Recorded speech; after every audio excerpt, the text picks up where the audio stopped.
If there's one thing game dev will teach you, it's flexibility. Getting a game done, or at least shipped, is oftentimes a battle of competing deadlines, shifting priorities, ever evolving bugs, and of course, dwindling budget. Now, as a writer, this can get particularly complicated.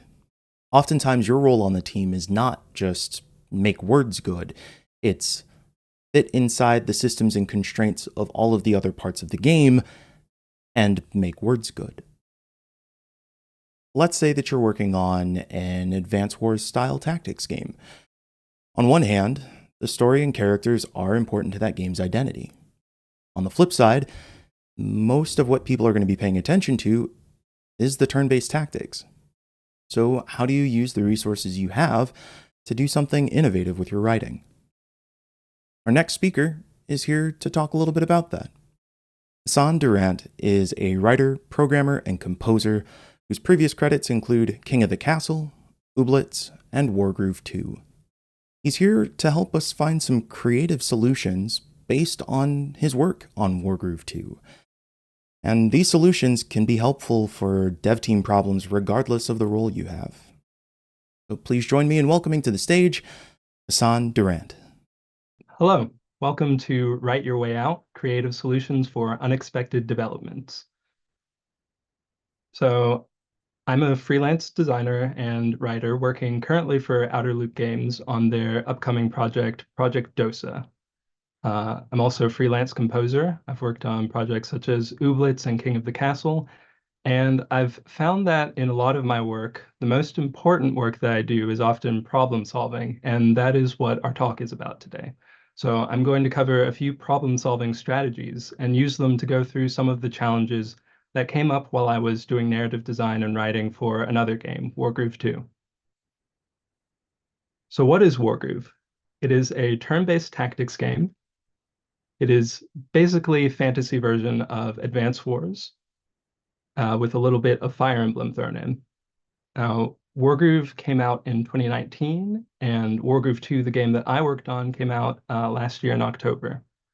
And I'll be reviewing some creative strategies for addressing 4 difficult and unexpected development challenges that occurred during Wargroove 2's development, and how these can be applied to other games and situations. And one more note about Wargroove, it's got incredible art, as you'll see throughout the presentation, and I'll shout out those artists and animators at the end. So I want to start by laying out the very first challenge I faced with narrative design on Wargroove 2, namely that there wasn't really a sequel hook built in. That's actually why I was brought in on the project so early. The core designers were stumped for what the game should be about. To give you an idea of the dilemma, the way Wargroove 1 ended was pretty definitive. There were 5 different nations in conflict with each other, but by the end of the game, they not only make peace, but come to understand that they've never really had any reason to fight in the first place. And the truly antagonistic characters were all killed, and there was a big dance party at the end. On its own, that's not a particularly difficult challenge to solve. There are lots of ways around this for a sequel. Maybe we set the sequel in a different part of the world, or maybe there's a big time skip, or maybe we wiped the slate clean with a new cast of characters. But there were some other challenges to go along with this. The main challenge here was that Wargroove 2 was going to have a smaller budget than the first game. We would be reusing the main setting of the game, so we couldn't really set the sequel in a totally new place. We wouldn't be able to do a time skip because we wanted to reuse the dozens and dozens of animations for the existing cast of like 18 major characters. It takes about 200 individual animations to add a new faction to the game, so we only felt comfortable adding 1 new faction and about 3 or 4 major new characters, which, all right, that's still not so bad. After all, I only needed to find 1 hook for the sequel, just 1 really good concept for a story that takes place in the world. Except there were some more challenges. So before I joined the team, it was decided that based on player feedback for the first game, the sequel would be split up into 3 shorter campaigns that all tied together for a 4th and final campaign.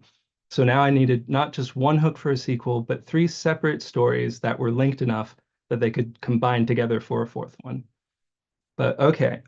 There was still one basic solution in my pocket. It's not my favorite, it's not the most elegant, but it works in a pinch. And some of you may already be thinking of it, especially if you played Advance Wars 2. Since we're adding a new faction, we just make it evil and okay. Well, creatively, I agreed with the decision that we shouldn't just make the new team of people entirely evil, but the solution was right there. So spoiler alert, I did end up being able to solve this problem. And the whole solution to the problem was multifaceted and complex and was the result of careful planning, intense narrative design work, and collaboration with my teammates. But I wanted to point out some key parts of my process that helped me find creative solutions, not only to this problem, but other unexpected challenges that came up during development. So most of the strategies I'll be discussing today all fall under what's called pattern breaking. Now, if you've played a really good puzzle game, you're probably familiar with this situation. You've been stuck on a puzzle for half an hour, 2 hours go by. You've tried everything you can think of that makes sense to do, and you're starting to suspect that there's something seriously wrong. Like there's a major bug in the game, the level is unfinished, the devs made a mistake, this level is literally impossible. But then, totally out of nowhere, you suddenly understand exactly what you're supposed to be doing. But you don't come to this conclusion by like a process of logical elimination or deduction. You just suddenly came up with the answer as if it was divinely inspired. And it feels that way, but really your brain was doing all the work, but it was working in the background. In the foreground, you were stuck in this specific pattern of thinking, but somehow your brain was able to make a random connection that was necessary to free yourself from that pattern so you could see the problem from a different perspective. And so I'm going to be going over some strategies that you can use to try and force this sort of thing to happen and hopefully achieve divine inspiration on demand. And here is a brief overview of the things that I will be talking about shortly. So in grade school, when teachers were showing us strategies to help with standardized tests and things like that, one thing they urged time and time again was to make sure to read the problem more than once to make sure that you really understand every aspect of it. And as an adult, I see that many times we start working on solving a problem before we really understand all the parameters. And that can lead us to miss out on solutions that can make our lives a lot easier. When taking the problem of finding four different sequel hooks for Wargroove 2, one aspect of the issue was that we could only introduce one new faction to the game. But after asking our game director a bunch of questions, I learned that this wasn't quite true. So there's a faction from the first game that was basically just a recolor of this red faction here. And part of our budget was allocated to make this black faction legally distinct from the Red Kingdom faction. And most of the designs and animations would be heavily based on the Red Kingdom faction, but we would make these, they're bandits, we would make them look a little more distinct and maybe a little bit like pirates or something.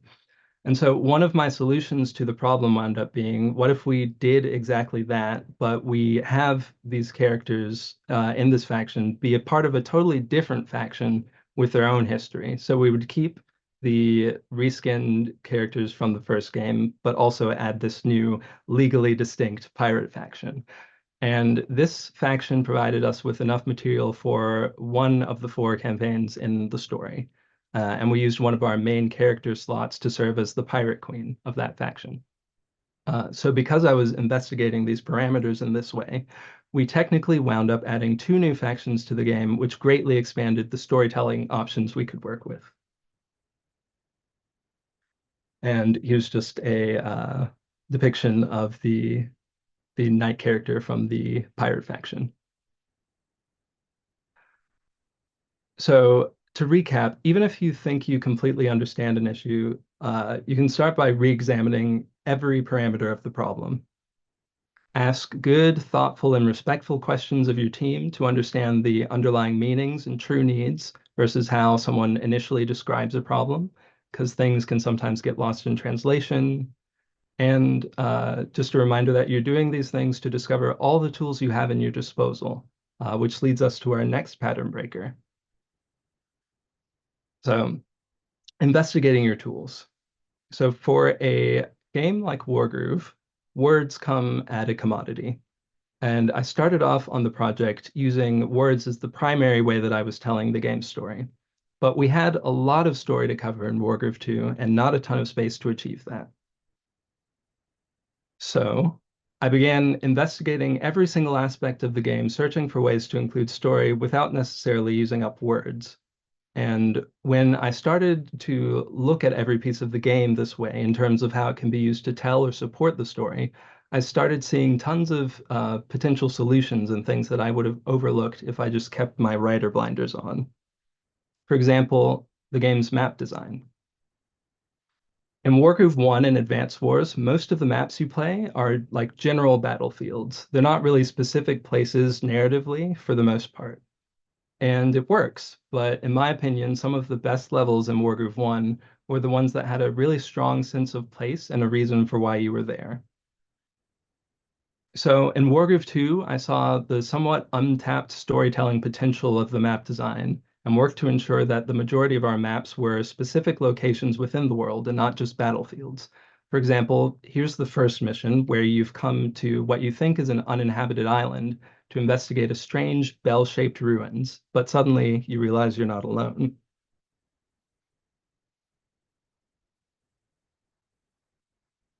There's There's also a mission where you play as pirates raiding a resort town in an island colony, and you're causing a riot as a distraction so you can sneak into the governor's mansion. Or another mission where you're playing as a bunch of kids who are having a sleepover while the adults are away. It's a rainy summer evening at a big spooky estate when suddenly the air chills and the dead rise from their graves. So approaching maps in this way allowed me to offload some of my words into the design of the world itself. And once I started thinking about these battlefields as real places within the world, I could also think of dynamic events that could happen during a mission to change the pace of the story without having to use cutscenes. And to be clear, Simon, our director, was instrumental here. He spent a lot of time creating visuals that convey that sense of specificity in a place. Now we've come to pattern breaker number 3, questioning the form of your tools. So a common thing that happens in puzzle games is that you'll have this tool that you've been using in a certain way for a few levels, and you'll get to a level where the solution involves using that tool in a radically different way than you've been accustomed to. A really simple version of this would be like you have a box that you've been using to press buttons on the floor, but then later on you see that the box could also be used as a step stool to get to a new place or something like that. And so one pattern breaking strategy that you can use is to examine your tools and try to imagine how they can be used for radically different purposes than what you're used to. And one example of this in Wargroove 2 is with the lore.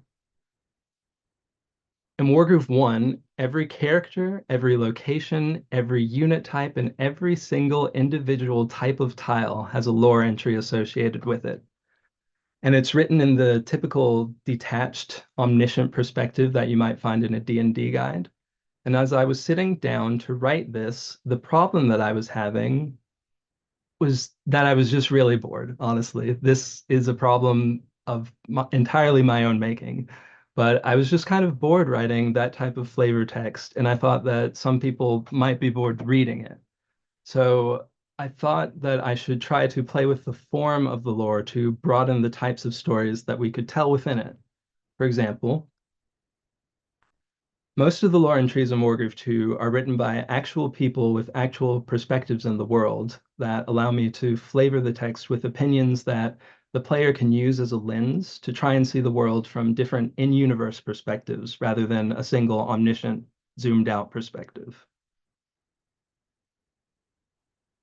I also played around with using lore to have a sort of dialogue with the main story. In Wargroove 1, the vast majority of the lore doesn't come into play directly in the story, so I wanted to try and link them more in the sequel. One of the first lore entries that you'll get reads as a series of short bios on a few key characters, but some of the information doesn't make sense and honestly just poses more questions. And I did this to try and get the player thinking about why I would include this specific information. But as you play through the story and get to know the characters, most of this information starts to make sense. Almost every single person in this army is a totally new recruit. Everybody in the army is working off to pay these massive debts. Some people appear not to have families, so some are in even more desperate positions. And near the end of the story, this culminates in a particularly horrifying revelation about the two letters rather, that you see on screen next to class CF, and I will not spoil that in this talk. And finally, the probably the most interesting way that I tried to use the lore was with the pirate faction. In the game, I wanted to give them a feeling of being this massive network of lawbreakers with these grand goals and ambitions and complex motivations. But we didn't necessarily have the time to fully explore that idea within the levels that this story was taking place in. So I ended up writing 26 micro stories, like micro fiction. I guess in the world, it's just real life stories, but tales from across this pirate organization showing the state of the world, the types of people who become pirates, what they're up against, the comrades that they've lost. And near the end of the game, you see these stories are being chronicled by one of your own party members who has been writing them down as writing down their own story as they prepare for your final battle in the pirate campaign. And there's a universe where I might have just bitten the bullet and written these lore entries, just like the ones in Wargroove 1. But I think this aspect of the game is a lot better because I took the time to question the form and the shape of the tools that I was using in this way.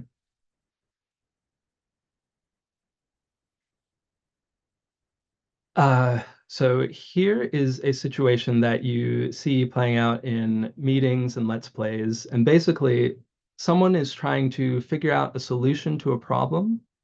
And early on, they have an idea, but they quickly decide that it's not worth exploring. Maybe they decide the idea is too weird, or it's probably not what the developer intended, or they decide it's not practical. And so they just continue on with some other path. But then hours or days later, they circle back to that wacky idea they had at the beginning because they were actually onto something, but they cut off the idea before they could fully explore it. And I believe that this is kind of detrimental to the brainstorming process. It stops you from having those divinely inspired ideas by shoving you into a box early on. So I find it helpful to remove these sorts of limiting ways of thinking as at least as you're in the brainstorming stage. So things like an idea being a waste of time, or it sounding too complicated, or it's silly. When you're brainstorming, you have the time to actually take the ideas and think them through a little bit more before you discard them.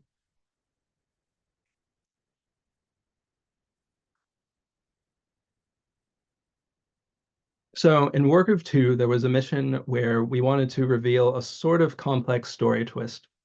It wasn't a mind-blowing twist and not super convoluted, but it was very important for understanding the rest of the story. And my concern was that Wargroove is already a really complex game to play, and it might be confusing for the player to try and understand what's going on while also managing the dozens of other tasks that a level of Wargroove normally tasks the player with. So while brainstorming, one of my silly ideas was, well, what if the level was just dead easy? And that idea by itself was a bit of a stinker. I didn't want to ruin the gameplay pacing just for a story event. But instead of immediately casting that idea into the pits of hell, I gave it the same amount of thought that I'd give to a more exciting idea. And this idea actually made it into the final game.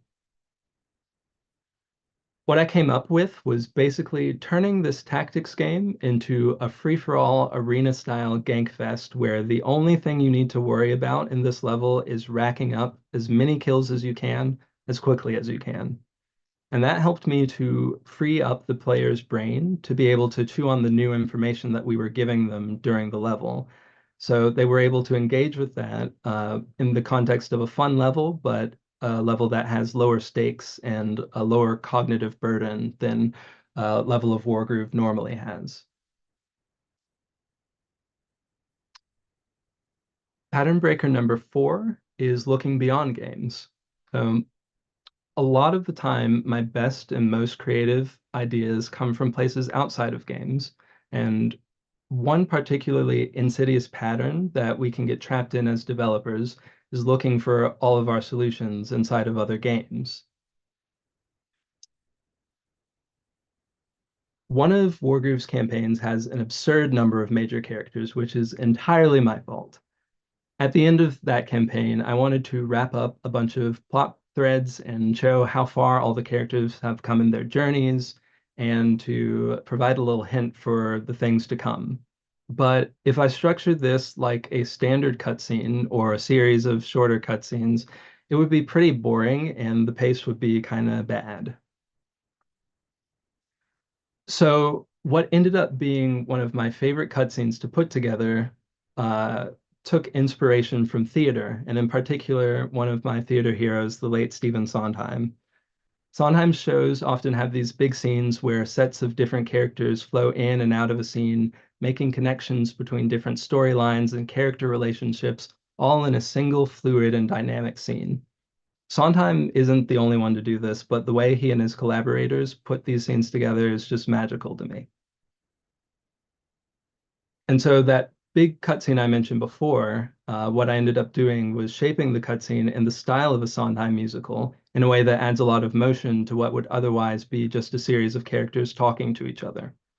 And so I was able to showcase 7 different character stories, 5 major relationship turning points, and advance 3 major plot points in the course of just a few minutes.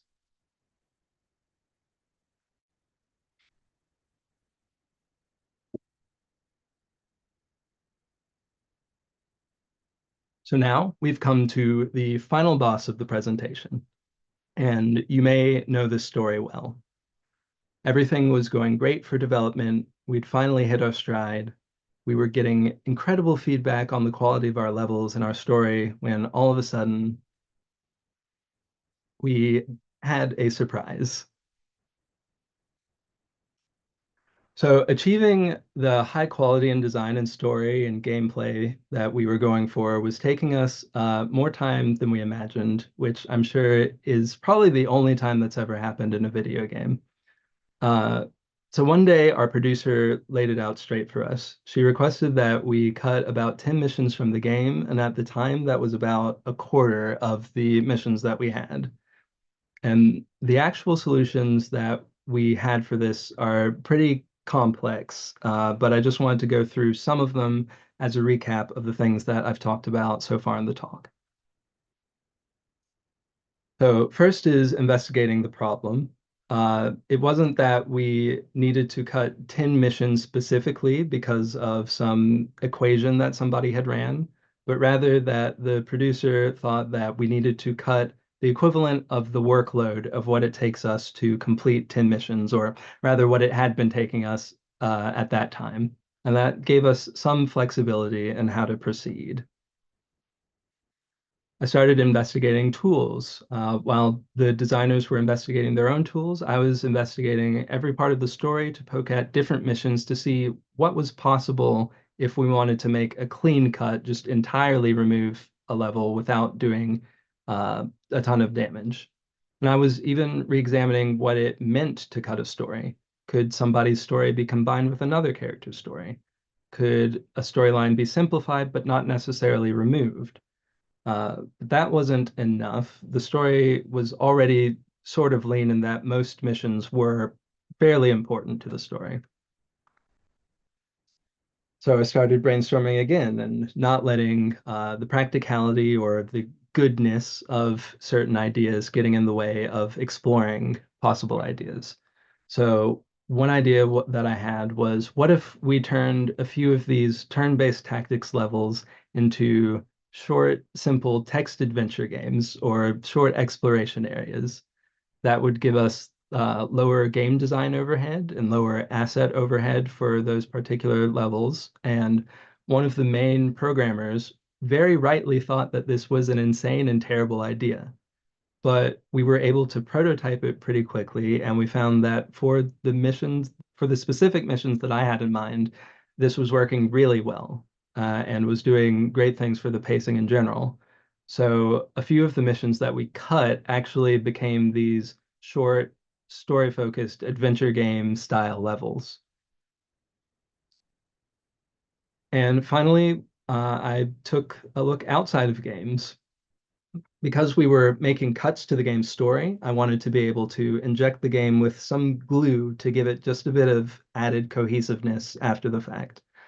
And to make a long story short, I was out one day touching grass, and suddenly it occurred to me that family was a key part of the main villain's motivations. And immediately I could see where some of the seeds of the idea of family were in a bunch of the different levels that already existed. And so in my revisions to the story, I spent a lot of time purposefully drawing out this theme to make it feel more cohesive and purposeful. And I think that the game is so much better for that. So, producers everywhere take this as legitimate advice. Just tell your team to cut half the game. It's fine. They won't get mad at you. But that's it for the talk. Thank you so much for watching. And below, we see a list of the artists and animators that brought a lot of the cool art that you saw in the talk. So thank you again. Thank you for that thoughtful talk, Hassan. I always find it really interesting how working with particular creative constraints can actually inspire some growth and innovation that you wouldn't have found if you had everything you needed. Like, it kind of makes me think as a player, right? You play a sequel to a game and you're like, whoa, here's this new Battle Royale style format. I guess they just needed to come up with new stuff because it's a sequel, not, wow, actually, we hit this budget constraint and now I don't have resources and have to figure out how to make do with what I have. But that's part of the magic of games. Also, some of the secret headache too. I would not want a 25% game cut. And no, please no. If you'd like to keep up with Hassan, you can find him on Twitter at Mr. MR Hassan San. Thank you so much for that talk.